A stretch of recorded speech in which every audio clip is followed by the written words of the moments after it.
had emergency spinal surgery after 4 months of sciatica, and I gained, I believe it was close to 60 pounds. I was depressed. I wasn't talking to anybody, and I was in excruciating pain for nearly 4 months. And that landed me with emergency spinal surgery. And I came home from the hospital 4 days after the surgery and realized that if I wanted to change my life, I had to really work at rehabilitation. And so while I was doing things like learning to walk again, desiring to dance again, I was reading and discovered really new information about epigenetics, which is the ability to change how your genes express to make more, less protein, or simply to act as like a dimmer switch. And of course, there's certain genes that we can't alter, but there are a lot of things that are related to our lifestyle that we can affect that can change our aging in either a positive or a negative way. Welcome back, everybody, to Running Strong Mind Body Connection, where we explore how to stay strong, young, vibrant, and fully alive in every stage of life. Today, I'm joined by Dr. Gillian Lockitch. Did I say your name right? Just Lockitch, like a Lockitch, a physician, an author, and a host of the Growing Older, Living Younger podcast. I'm all about that. Let's live younger as we supposedly go up in number and ages. After undergoing life-saving spinal surgery, Dr. Gillian created a powerful roadmap for aging youthfully, rooted in lifestyle epigenetics and the belief that how we age is far more within our control than we've been led to believe. And I believe that. Today, she helps women extend their health span, stay mentally sharp, and redefine what it means to grow older. Dr. Gillian, welcome to my Running Strong Mind Body Connection podcast. So excited to have you here. Well, thank you, Karen. It's delightful to be here. Lovely to talk to you again. Yes, we've met like many times and over the course of a number of years back. So it's just super excited to have you here. So is your work is deeply influenced by your own health journey. Can you share how that experience shaped your approach to aging and health? Sure. Basically, it all started when I had emergency spinal surgery after 4 months of sciatica. And I gained, I believe it was close to 60 pounds. I was depressed. I wasn't talking to anybody. And I was in excruciating pain for nearly 4 months. And that landed me with emergency spinal surgery. And I came home from the hospital 4 days after the surgery and realized that if I wanted to change my life, I had to really work at rehabilitation. And so while I was doing things like learning to walk again, desiring to dance again, I was reading and discovered really new information about epigenetics, which is the ability to change how your genes express to make more, less protein, or simply to act as like a dimmer switch. And of course, there's certain genes that we can't alter, but there are a lot of things that are related to our lifestyle that we can affect that can change our aging in either a positive or a negative way. So that's how I started working through the whole concept of growing older, living younger. That's how my book came to be, Growing Older, Living Younger, The Science of Aging Gracefully and the Art of Retiring Comfortably. And while I was waiting for that to be published during COVID, I ended up going to a network meeting and explained how I was waiting for my book to come out. And somebody said to me, "Why don't you start a podcast?" And so that is how the Growing Older, Living Younger podcast began. Nice. It's now up to, I think the last episode that I published was 262. Oh my gosh. Yeah, it's been nearly 5 years, and it's been a really joyful experience. Met a lot of wonderful people. I bet. A lot. Yep. I believe I will be coming up to 100 episodes pretty soon here.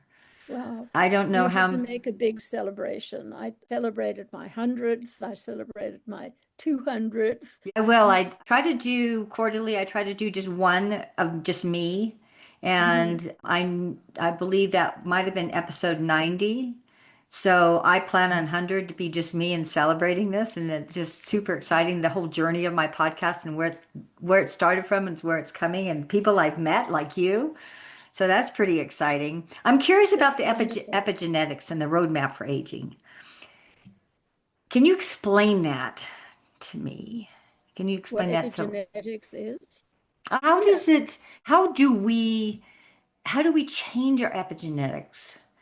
How do Okay. we, I think that for me, the simplest explanation is that every cell in our body, with the exception of mature red cells and I believe platelets, have the full complement of something like 250,000 genes.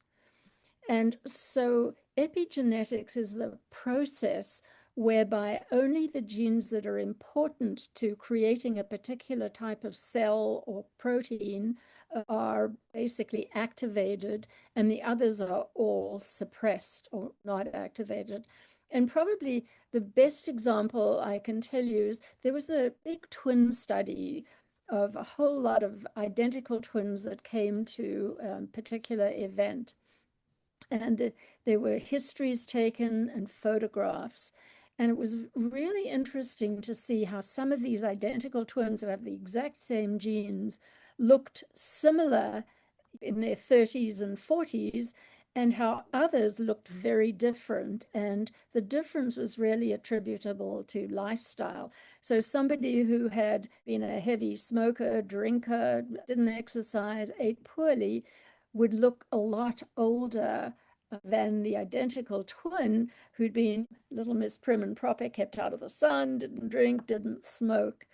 And so that was a very clear example of how we can have the same genes and yet how they express is very different. And that's fascinating. probably, that was a very fascinating study to me. I Yeah. had a person I'd met years ago who had twin girls, identical twin girls. And one of them, and they were, I believe, gymnastics, but one of them was Mhm. anorexic. And you couldn't Interesting. even tell the two of them apart. They, no, you could tell them apart because they didn't even look the same, but they were born identical and Mm. they were completely different. So it falls right into what your example was too of our lifestyle, how healthy we keep our bodies, and Well, you that know, would be so many parts. It would be nutrition, the impact of stress hormones. It would probably be the impact of the degree and type of activity that they would be able to undertake. So many factors could make such a huge difference. It's interesting, though, isn't it, that one would be anorexic and the other one not? So you wonder what pre experiences had led to that. right. I don't know if she was going to counseling or that was a long Mm, time ago that I met right. these Yeah. people. So um,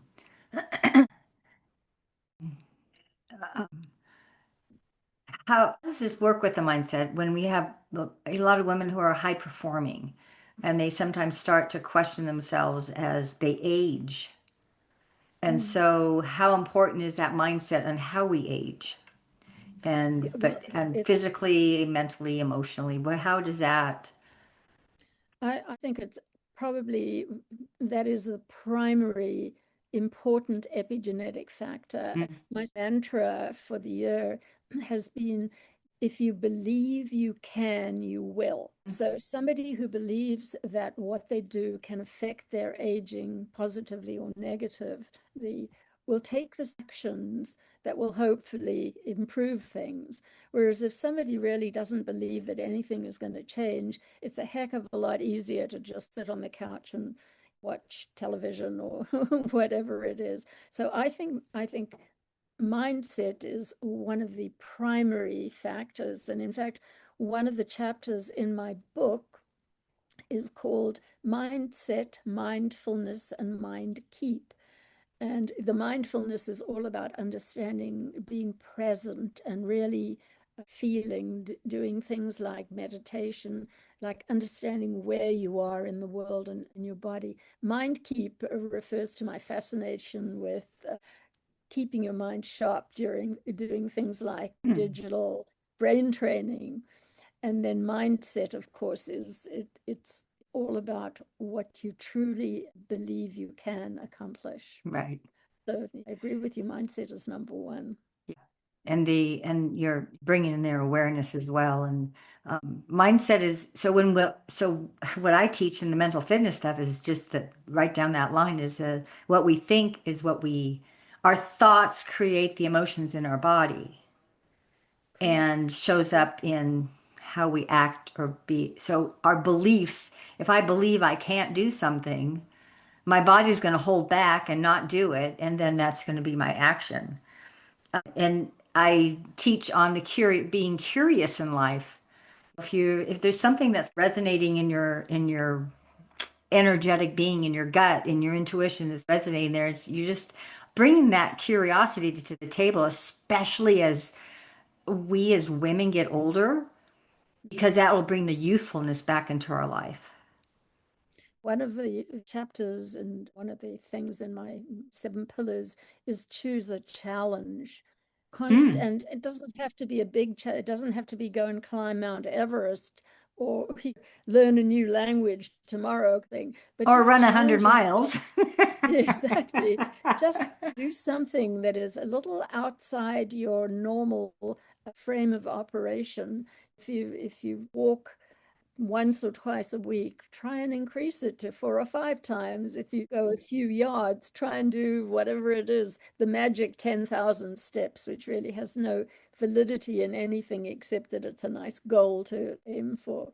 So I think you and I are very much aligned in our approach to healthy aging. Yes. Uh, I truly believe that it has to do with our mindset for sure, how we eat, how we rest, how we manage our days on activities and whatnot. And just because I'm an ultra distance runner doesn't mean that that Everyone main, has to do that. pardon?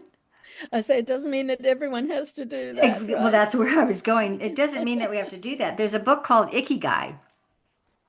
It's a Japanese word for longevity.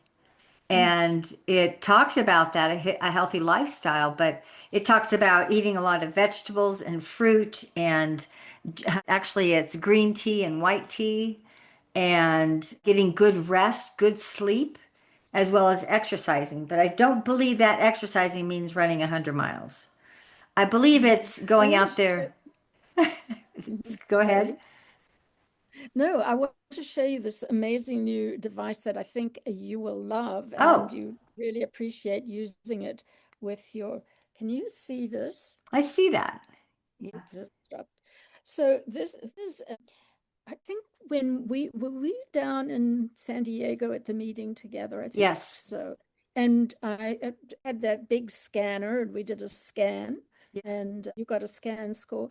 Well, what has happened is that the new technology has produced this tiny little puck-like structure that you basically hold, and within 30 seconds it'll give you the same score. So it gives you a score within the color spectrum from red to purple. Red being the fact that you probably are highly stressed, aren't Mm. exercising, aren't eating well, don't take any supplements. Purple being uh, all the healthy lifestyle kinds of things. So this is a fascinating new device that anybody can have to track how well they and their family are doing.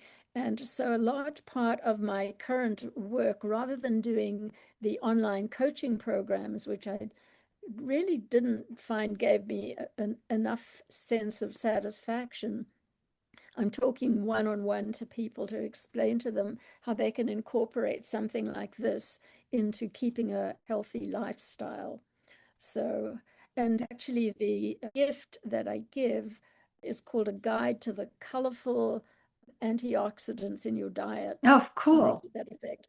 And it's all about the red, orange, purple Mm. fruits and vegetables, the salmon, and that provide the carotenoid antioxidants. So this is what I'm having fun with at the moment, Oh, Kathy. very good. Can you, do you have a link to that, or you have a link to your free gift and you can Yeah, email me and I'm going to put it in the yes, show I will notes? email you the link Mm. to my free gifts. I actually had two. One was strategies to preserve your ageless brain, and the Perfect. other one is the guide to the colorful I antioxidants. love So I that. can I put love that a both of them lot. in This will be the on my link for YouTube you. channel, which I developed, and I'm super glad that we connected, and it's really great to see you again.